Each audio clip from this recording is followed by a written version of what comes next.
I have two different personalities based off of what I am drinking in the morning. And I just want you to reflect. Maybe your personality is a reflection of what you are drinking in the morning. So I have an addiction to coffee. I love coffee, but coffee don't love me. And my personality is completely different from when I have coffee versus when I do not have coffee. And my whole life is really different from when I have coffee and when I don't have coffee. So I want to kind of talk about the differences in my personality, maybe in your personality too, of when you're having coffee versus when you're not having coffee, and maybe some indirect consequences as a result of your coffee or caffeine.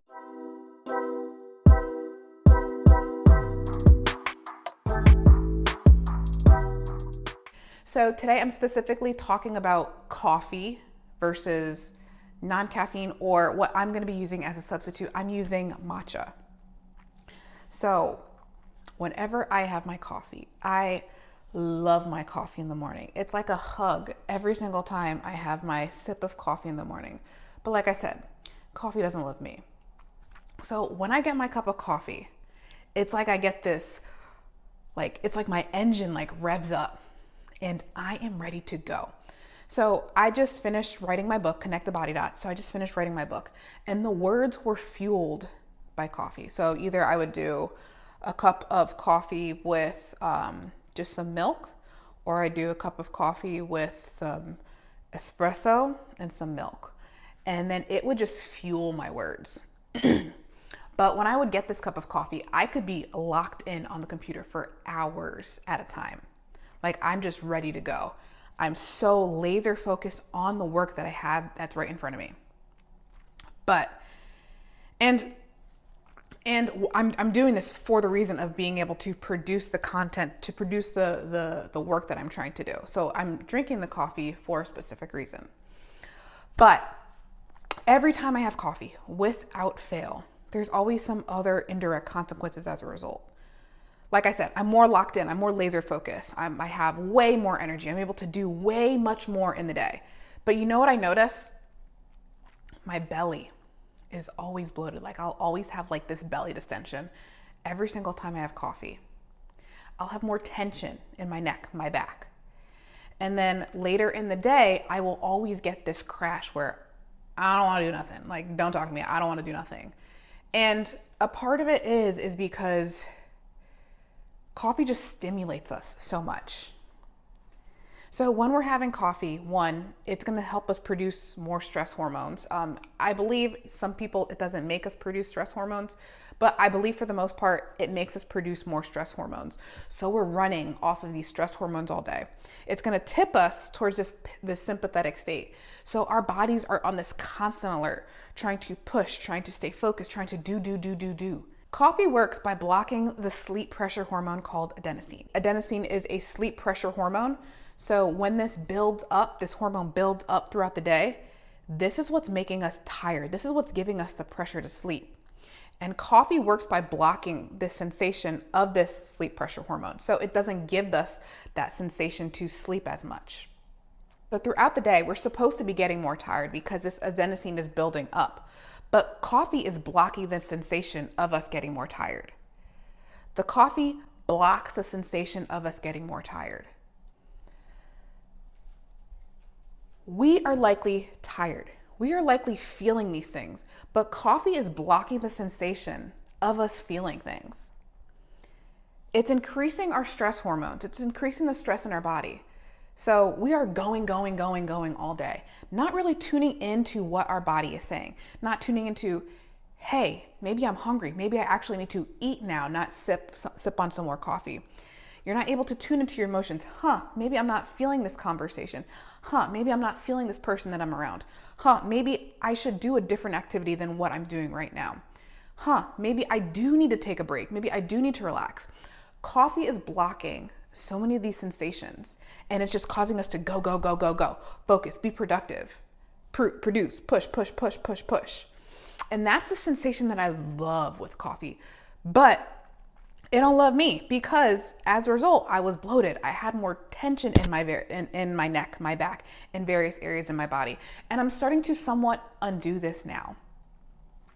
On top of that, a lot of coffee has mold in it. So this mold is messing up so many other systems in our body, giving us more toxins, causing our hormones to be disrupted just by something that we think helps us push, be productive all day. And granted, I understand there's a time and a place. Like I said, there was a time and a place for me. I feel like I needed the coffee to get what I had to get done. But there should be seasons. Like if I was to stay on just drinking this coffee for forever, and someone told me before, like, you talk about it like it's a drug. It kind of is a drug. Like, I have two completely different personalities when I'm on coffee, when I'm not on coffee, because coffee just blocks the sensation of what our body is actually feeling. And it gives us a sensation of push, focus, drive, do more, accomplish. Now, what I'm doing now. So I tried a couple days with no caffeine, and I'm able to do it. They weren't fun, especially like the first few days. But now I've switched to matcha. So matcha, it still gives me my little hug in the morning, but I'm not so as laser focused. Like I could focus, but I'm calm. I could focus, but I could say, hey, I need a break. This is kind of like what my break is right now. So I was just working on my book bonuses that come with my book, but I'm like, I'm not feeling this right now. Like my brain isn't focused on this. I want to do something different. I want to talk to people. So this is why I'm here right now. So I'm talking to you. But when I'm switching to matcha, there's also so many health benefits that are coming from this matcha. So matcha has something called L-theanine. So it's an amino acid, but it's going to give us this calm, alert feeling. So like when I'm working, I'm a little bit more alert. I'm a little bit more alert than if I had no caffeine at all, but I'm calm. It also has chlorophyll. So I hear a lot of people talk about chlorophyll water and whatnot. And chlorophyll works kind of like by binding to all this extra toxins and chemicals that are in our body, and it's going to help us with our natural detoxification pathways. So this matcha has a little bit of that. So has about half as much caffeine as the coffee does, especially when I was overdoing it with the actual cup with the espresso. Like that was a lot of caffeine. Like I was ready. I was ready for the Olympics. And then I could go work a full day after. But there's less caffeine in the matcha. And it's more of like a sustained energy throughout the day. So like I'm very calm. So the difference between my personality is like on coffee, I am ready to go. I will talk your ear off. I'm ready to push, productive, produce. I could go work out. I could do it all. But it's too much. Like my body should not be able to handle that much. Coffee makes me feel like I'm Superwoman. And yes, women, we're superheroes. We can do so many things, but we don't need to do it all, especially all in the same day, because we are burning out our bodies. And if we just sit back and listen for a little bit, we're actually going to feel what our body is telling us, and we can be able to react better as a result.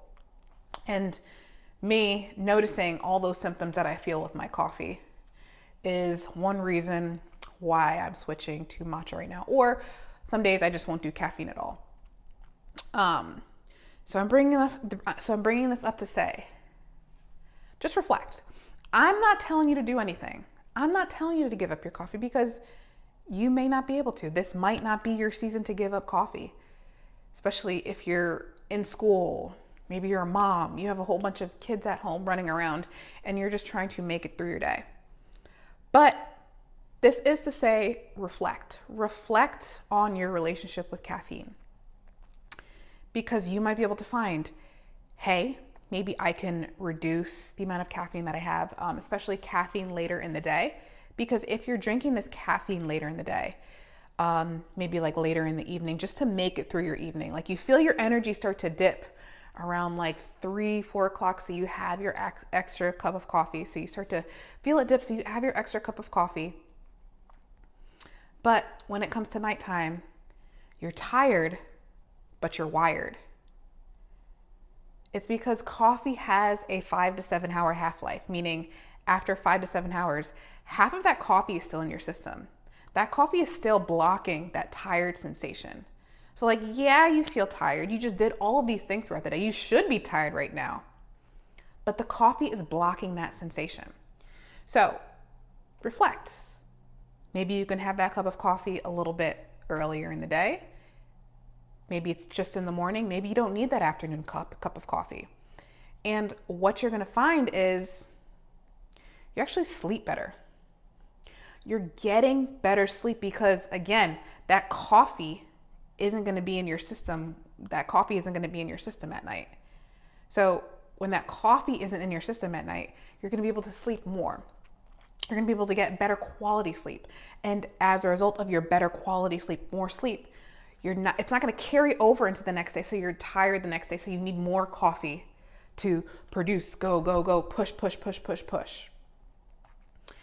And like I said, I know a lot of us have so many things to do, but there might be another alternative. So like I said, I'm doing matcha. Helps me feel more calm, relaxed. So just think about it. Just think about it. You don't have to do anything right now. I just want you to reflect. You guys enjoyed this video. Hopefully you just learned something. Hopefully you're just thinking about things a little bit differently, even if you don't plan on doing anything different right now. If you want to learn a little bit more about this topic, my book, Connect the Body Dots, will be coming out within the next month or so. I will drop the wait list or the pre-sales, or if depending on when you're watching this video, the link to purchase the book somewhere below. Because if you're struggling with anything that I mentioned in this video, it's likely not just the coffee that's involved. There's likely layers to this. And in my book, I explain all of these different layers to help you regain a little bit more awareness of your body and start to take control of your body in terms of your health, your fitness, how you feel, how you look, how you show up in your day. Because we should all be in control of our bodies. And I want to help you guys do that in any way, shape, or form. If you guys have any questions, please comment below. Other than that, I want you to know that you are in control of your beautiful body. Bye.